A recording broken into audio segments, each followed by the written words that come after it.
मित्रों, हमारे जीवन में गुरु की उपयोगिता क्यों है? जब व्यक्ति अध्यात्म क्षेत्र में उतरता है, कुछ अध्यात्म में पाना चाहता है, अपने आप को ऊपर उठाना चाहता है, तो फिर उसे गुरु की आवश्यकता पड़ती है। गुरु की आवश्यकता इन सब चीज़ के लिए क्यों आवश्यक है, आज इस वीडियो के माध्यम से यही जानकारी हम देने के लिए जा रहे हैं। यदि आप गायत्री की साधना करते हैं, किसी भी मंत्र की साधना करते हैं, तो यह वीडियो आपके लिए काफ़ी लाभदायक होगा। आपका एक मार्गदर्शन आपको मिलेगा और आपको सही दिशा में जाने का अवसर प्राप्त होगा और आपको जीवन में इस समझ में आएगा कि हमारे जीवन में गुरु की इतनी उपयोगिता क्यों है।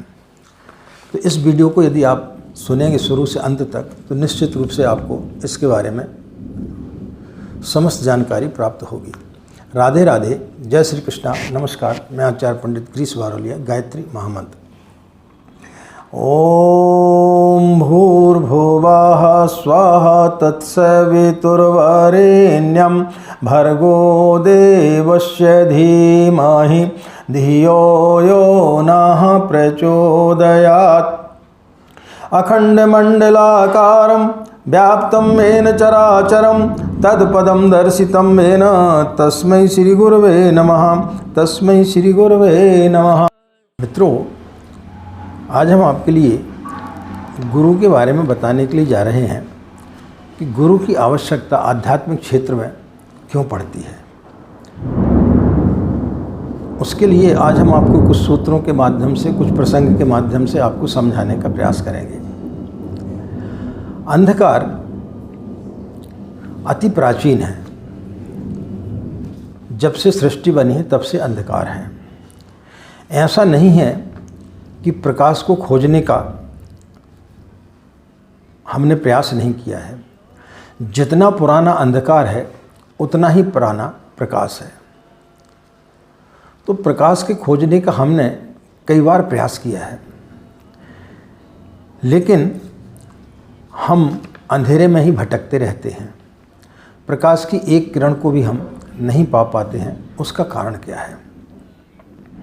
मित्रों, यदि आपको भूख लगी है तो निश्चित रूप से भोजन जरूर होगा। जब आपके अंदर भोजन की चाह होगी तो भोजन भी आपके लिए जरूर प्राप्त होगा।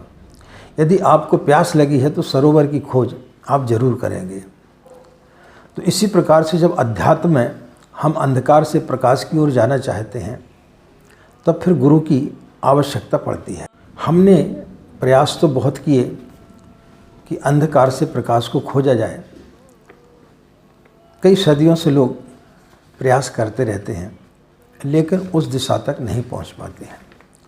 हमने बीज तो बहुत बोए, लेकिन वृक्ष के पास तक हम नहीं पहुंच पाए। उसका कारण क्या है? हमें प्रकाश का कोई पता ही नहीं है, और जब तक हमें प्रकाश का पता नहीं रहेगा उसे हम खोजेंगे क्या? जब तक आपको उसकी यात्रा का पता नहीं होगा, तब तक हम उस यात्रा को करेंगे कैसे? फिर किसी से पूछना पड़ेगा, अपने को थोड़ा ऊपर उठना पड़ेगा। किससे पूछना पड़ेगा? जिसने कभी प्रकाश का अनुभव किया है, जिसने प्रकाश को देख लिया है, ऐसे व्यक्ति से हमें पूछना पड़ेगा। तो गुरु से पूछना पड़ेगा। गुरु क्या है? आप बीज हैं, वो वृक्ष है। उसने प्रकाश के अमृत की धारा को प्राप्त कर लिया है। आप में और उसमें सिर्फ एक कदम का फासला है। उसने प्रकाश को जान लिया है, आपने प्रकाश को नहीं जाना है। आप प्रारंभ हैं, गुरु अंत है। जो तुम होना चाहते हो वो हो चुका है। तुम जिसे प्राप्त करना चाहते हो वो उसे प्राप्त कर चुका है। मित्रों, ये गुरु होता है जो हमें उस अंधकार से प्रकाश को परिचय कराता है। इसलिए हमारे जीवन में गुरु की आवश्यकता पड़ती है। चलिए इस बात को एक प्रसंग के माध्यम से और हम आपको समझाने का प्रयास करेंगे। एक सूफी फ़कीर था, उसके पास में संन्यास्त होने के लिए 4 महिलाएं गईं, लेकिन उसने उन्हें मना कर दिया। लेकिन वो महिलाएं उसके दरवाजे के बाहर बैठी रही भूखी प्यासी और उसके पास में अपना अनुरोध पहुंचाते गई। अंतोतगत्वा वह फ़कीर पिघल गया और उसने उन 4 को बुलाया। दीक्षा देने के पहले उसने उन 4 में से एक एक करके सभी को बुलाया और उनसे एक प्रश्न पूछा। तो सबसे पहले उसने पहली महिला को बुलाया। पहली महिला जिसको बुलाया था वो अविवाहित थी, उसकी शादी नहीं हुई थी। उसने उसको बुलाया और उससे प्रश्न किया कि आप कल्पना करें कि आप एक नाव में बैठे हुए सवार हैं और वो नाव डूब गई है। उसमें 50 यात्री थे और अकेली एक महिला आप थी।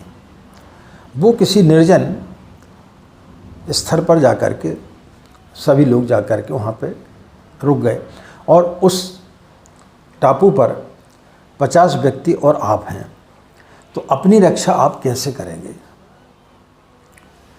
उसने कभी पुरुष को जाना नहीं था, उसको पुरुष के बारे में कोई जानकारी थी नहीं, क्योंकि वो अविवाहित थी। तो उसने बोला कि मैं टापू पर उनके साथ में नहीं रहूँगी, मैं समुद्र में ही तैरते रहूँगी और गहरे में चली जाऊँगी, लेकिन मैं उनके पास में नहीं जाऊँगी। तो उस फ़कीर ने बोला कि तुम जा सकते हो। उसने बोला कि आत्मघात करना किसी समस्या का हल नहीं है। हम आप में से ज़्यादातर लोग जो है इसी प्रकार से भटकते रहते हैं और कई योनियों में भटकते हुए फिर मनुष्य का जीवन प्राप्त कर लेते हैं, लेकिन उस समस्या का समाधान हम ढूंढ नहीं पाते हैं और आत्मघात करने का प्रयास करते रहते हैं। आत्मघात करने का मतलब क्या है? अपने अंदर की जो चीज़ें हैं उनको हम इसी प्रकार से ख़त्म करते रहते हैं और इस दुनिया में इसी प्रकार से पैदा होते, पेट और प्रजनन करते रहते हैं और इस दुनिया से हम चले जाते हैं। इसलिए हमें किसी प्रकार का कोई भी अनुभव नहीं हो पाता है और ना ही हमें कभी पता चल पाता है कि परमात्मा ने जो शरीर हमें दिया है वो किस कारण से दिया है। हम इसी प्रकार से भटकते रहते हैं जीवन पर्यंत। तो ये पहले प्रकार के साधक होते हैं, पहले प्रकार के व्यक्ति होते हैं जो आत्मघात करते हैं, जो उसमें डूबते रहते हैं। वो संघर्ष नहीं करते हैं, वो पता नहीं करते हैं कि आगे प्रकाश है कि नहीं है। उसी अंधेरे में अपनी पूरा जीवन जो है वो इसी प्रकार से ख़त्म कर देते हैं। उसके पश्चात में उसने दूसरी महिला को बुलाया। दूसरी महिला विवाहित थी। उस फ़कीर ने उससे भी वही प्रश्न किया कि आप अकेले हैं और नाव डूब गई है और 50 लोग और आप एक टापू पर जा कर के पहुंच गए हैं, किसी भी तरह बच करके उस टापू पर पहुंच गए हैं। अब ऐसी स्थिति में आप उनसे रक्षा कैसे करेंगे? तो उस स्त्री ने जवाब दिया कि उन 50 में से जो व्यक्ति सबसे ज़्यादा शक्तिशाली होगा मैं उससे शादी कर लूँगी।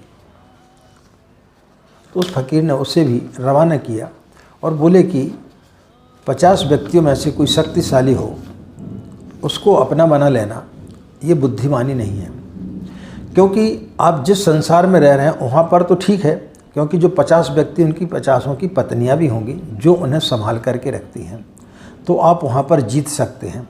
लेकिन एक निर्जन स्थान में जहाँ 50 लोग हैं उनमें से यदि आप किसी एक व्यक्ति से शादी करती हैं जिसे आप समझते कि ज़्यादा ताकतवर है, तो वो बाकी 50 से ज़्यादा ताकतवर नहीं हो सकता। 50 के सामने एक अकेला व्यक्ति नहीं ठहर सकता है।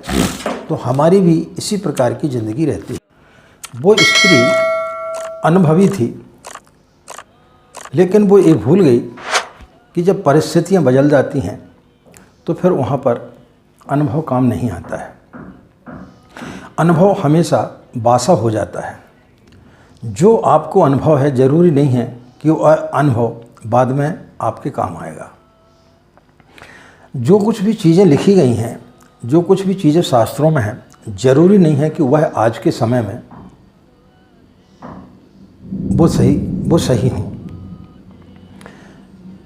पहले जैसे बोला गया कि बारिश में यानी चौमासा में शादी नहीं करना चाहिए, लेकिन जब ये लिखा गया था उस समय बारिश होती थी, इतने साधन नहीं थे, बैलगाड़ियों से लोग जाया करते थे, बिजली का कोई साधन नहीं था, लालटेन में या मशाल में लोग काम करते थे। अब ऐसी स्थिति में यदि शादी हो रही है और नदी नाले आ गए, सही समय पर लोग पहुंच नहीं पाए, तब फिर शादी कैसे होगी?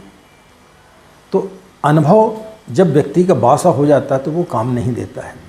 इस स्त्री की भी यही हालत थी कि उसको पति का तो अनुभव था, लेकिन परिस्थितियां जब बदल जाती हैं, उन परिस्थितियों में हमें क्या करना है, इस चीज़ का उसे अनुभव नहीं था। अनुभव हमेशा नया होते जाता है, नया अनुभव ही काम आता है, पुराना अनुभव काम नहीं आता है। उसको भी उस फकीर ने विदा कर दिया। इसके पश्चात में तीसरी स्त्री को बुलाया गया, वो वेश्या थी। उससे भी यही प्रश्न पूछा कि आप एक नाव में सवार हैं और वो नाव डूब गई और आप किसी टापू पर जाकर के लग गए हैं, 50 लोग हैं, ऐसी स्थिति में आप करेंगे क्या? चूँकि वो वेश्या थी तो उसने बोला कि इसमें समस्या कहाँ है? किसी प्रकार की कोई समस्या नहीं है, 50 हो या 100 हो, उससे क्या फ़र्क पड़ता है। उसको भी उसने विदा कर दिया। तो तीसरे वर्ग के जो लोग होते हैं उन्हें कहीं कोई समस्या दिखाई नहीं पड़ती। उन्हें जो लोग मंत्र जाप करते, जो पूजा पाठ करते, जो ध्यान करते, जो मंदिर जाते हैं, उनके ऊपर वो हास्य करते हैं। वो सोचते हैं कि भगवान है कहाँ? जब भगवान है ही नहीं तो फिर हमें उसका जाप क्यों करना? जब भगवान नहीं है तो हमें मंदिर क्यों जाना? जब लोग साधना करते किसी को फलित ही नहीं होती है तो फिर हमें मंत्र जाप करना क्यों? तो ये तीसरे वर्ग के लोग होते हैं जो किसी चीज़ पर भरोसा नहीं करते, उन्हें किसी प्रकार की कोई समस्या होती नहीं, उन्हें अध्यात्म से कोई लेना देना नहीं होता है। फिर चौथी स्त्री को बुलाया गया। उस स्त्री को भी यही प्रश्न किया गया। उसने आंख बंद की और उसने बोला कि महाराज, मैं तो निपट अज्ञानी हूँ, मुझे कुछ भी पता नहीं है कि मुझे क्या करना चाहिए, मेरे पास में कोई ज्ञान ही नहीं है। तो उस फकीर ने बोला कि तुम आ सकते हो, क्योंकि जिस व्यक्ति के पास में ज्ञान नहीं है, जो व्यक्ति अंदर से एकदम से शून्य है, वह व्यक्ति ही गुरु के चरणों पर जाकर के उस सत्य को पा सकता है, उस प्रकाश को पा सकता है। क्योंकि जो ज्ञानी व्यक्ति है वो यदि गुरु के पास में जाएगा तो वो अपने ज्ञान के माध्यम से तर्क करेगा। ज्ञान किताबों से पाया जाता है, शास्त्रों से पाया जाता है, तो उसमें जो कुछ लिखा है, तो जो व्यक्ति ज्ञानी होता है वो अपने आधार पर उन तर्कों को बना लेता है और अपने आधार पर उन्हें स्वीकार कर लेता है। लेकिन जब हम गुरु के पास जाते हैं तो गुरु के पास में तर्क नहीं चलता, जैसा गुरु बोलता है वैसा हमें करना पड़ता है। तो जो व्यक्ति पूर्ण रूप से समर्पित है, जिसने सारी चीज़ें गुरु के चरणों में समर्पित कर दी, जो अंदर से एकदम शून्य है, वही व्यक्ति गुरु की शरण में जा सकता है। तो 3 प्रकार के जो लोग होते हैं। पहले प्रकार के लोग जिन्हों कोई अनुभव नहीं है, यानी वो उसने पुरुष को कभी देखा नहीं था, यानी जिसको जीवन का कोई अनुभव नहीं है,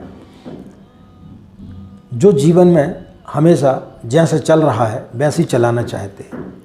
ऐसे व्यक्ति गुरु के पास में जाकर के सफल नहीं हो पाते।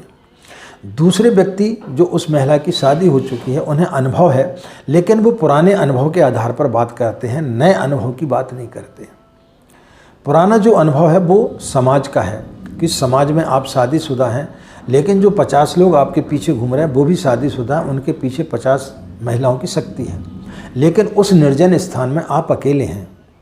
तो एक व्यक्ति 50 लोगों से नहीं जीत सकता है, वहाँ पर अनुभव अलग है, वहाँ पर स्थिति अलग है। तो जो व्यक्ति स्थितियों में भी नहीं बदलता, अपने पुराने अनुभव को ढोता है, वो व्यक्ति आगे सफल नहीं हो सकता। तीसरे प्रकार के जो व्यक्ति वैश्या के समान होते हैं, यानी उनके जीवन में कोई समस्या होती नहीं, वो ईश्वर को मानते ही नहीं, न वो किसी ईश्वर को मानते, न किसी ध्यान को मानते। न किसी पूजा पाठ को मानते, वो तीसरे वर्ग के लोग होते हैं।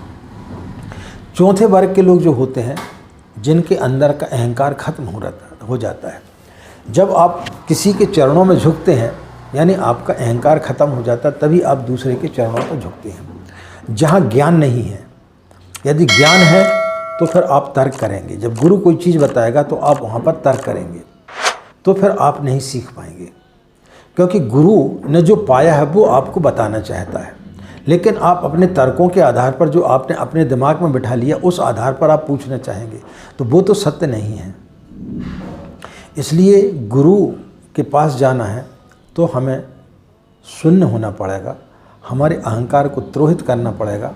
तब फिर गुरु वर्ण करके उस गुरु के सानिध्य में बैठने से फिर हम ध्यान को उपलब्ध होते हैं। फिर उस प्रकाश रूपी परमात्मा को हम पा सकते हैं, जिसके लिए हम मंत्र दीक्षा ले रहे हैं। तो मित्रों, गुरु वर्ण ऐसे व्यक्ति को करना चाहिए जिसने उस प्रकाश को पा लिया है। हम क्या काम करते हैं कि जैसे हम हैं वैसे किसी को गुरु बना लेते, जिसने कभी प्रकाश को पाया नहीं, जो एक बीज रूप में पड़ा हुआ है। आप भी पड़े हुए, वो भी पड़ा हुआ है। तो वो व्यक्ति आपको कैसे समझा सकेगा जिसने कभी प्रकाश की किरणों को देखा तक नहीं, प्रकाश का जिसने जीवन में कभी अनुभव किया नहीं, वो आपको कैसे मार्ग प्रशस्त करेगा। तो गुरु ऐसे व्यक्ति को बनाया जाता है जिसने कि उस प्रकाश को पा लिया, जिसने कि उस प्रकाश के अमृत को पा लिया है। वही आपको उस प्रकाश से परिचित करा सकता है। तो मित्रों, जब भी हम दीक्षा लें, जब भी हम गुरु वर्ण करें, तो गुरु की पहले जांच कर लें कि इस गुरु के पास में कुछ है या नहीं है। और ऐसे गुरु को यदि आपके सानिध्य में जाएंगे और वहाँ पर अपने अहंकार को द्रोहित करके जाएंगे, वहाँ पर यदि आपका कोई ज्ञान भी थोड़ा सा भी ज्ञान बाकी रह गया, थोड़ा सा भी आपके अंदर तर्क रह गया, तो फिर आप गुरु को प्राप्त नहीं कर सकेंगे, ना ही आप उस अंधकार से बाहर निकल सकेंगे। इसलिए गुरु को बोला गया तमसो माँ ज्योतिर्गमय, जो अंधकार से प्रकाश की ओर ले जाता है, जो असत्य से सत्य की ओर ले जाता है, जो मृत्यु से अमृत की ओर ले जाता है।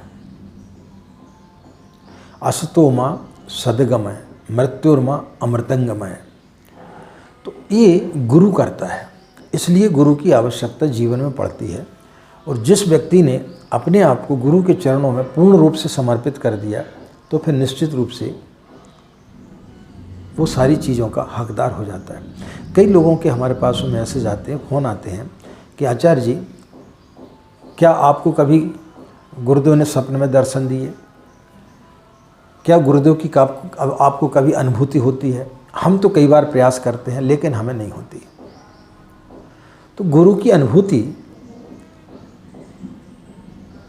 जो व्यक्ति के अंदर अहंकार नहीं होता, जो व्यक्ति पूर्ण रूप से समर्पित होता है, जो व्यक्ति उसकी नाव में बैठ जाता है कि तुझे जहाँ ले जाना वहाँ ले जा, उस व्यक्ति को हर क्षण गुरु का सानिध्य प्राप्त होता है, हर क्षण उसे गुरु का एहसास होता है। लेकिन जिस व्यक्ति ने गुरु को जाना नहीं, जो व्यक्ति सिर्फ इसलिए बैठा है कि पहले तो मुझे अपने होने का आभास बताओ, तो फिर मैं तुम्हें मानूं कि भाई आप गुरु हो, तो ऐसे किसी भी व्यक्ति को गुरु का आभास नहीं होता है, न किसी परमात्मा का आभास होता है। उसके पास जाने के लिए आपको पूर्ण रूप से अपने आप को खाली करना पड़ेगा। यदि आपका पात्र दुनिया भर की चीज़ों को आप भर के ले जाएंगे, उसमें कूड़ा करकट भर के ले जाएंगे, और फिर आप किसी के पास जाएंगे गुरु के पास में, तो उसमें क्या देगा? आपका पात्र पहले से भरा हुआ है। तो आपके अंदर के जो विचार हैं, आपके अंदर की जो चीज़ें हैं, उनको सबको आपको अलग करना पड़ेगा। और जिस दिन आप अपने हृदय को पूरा खाली करके जाएंगे, उस दिन फिर आपको गुरु जो है उस परमात्मा से, उस प्रकाश से मिलवाएगा, उस अंधकार से आपको दूर करेगा। इसमें किसी प्रकार की दो राय नहीं है। तो मित्रों, आज हमने आपके लिए गुरु की वर्ण क्यों किया जाए, गुरु की जीवन में क्या आवश्यकता होती है, इसके बारे में आपको समझाया। आशा आपको यह जानकारी अच्छी लगी होगी। इन्हीं कामनाओं के साथ में कि आपका दिन मंगलमय हो, आप लोग खुश रहें, मस्त रहें, माँ गायत्री की असीम कृपा इसी प्रकार आप लोगों पर बनी रहे। आज की बात समाप्त। हमें आज्ञा दें। नमस्कार। ओम शांति।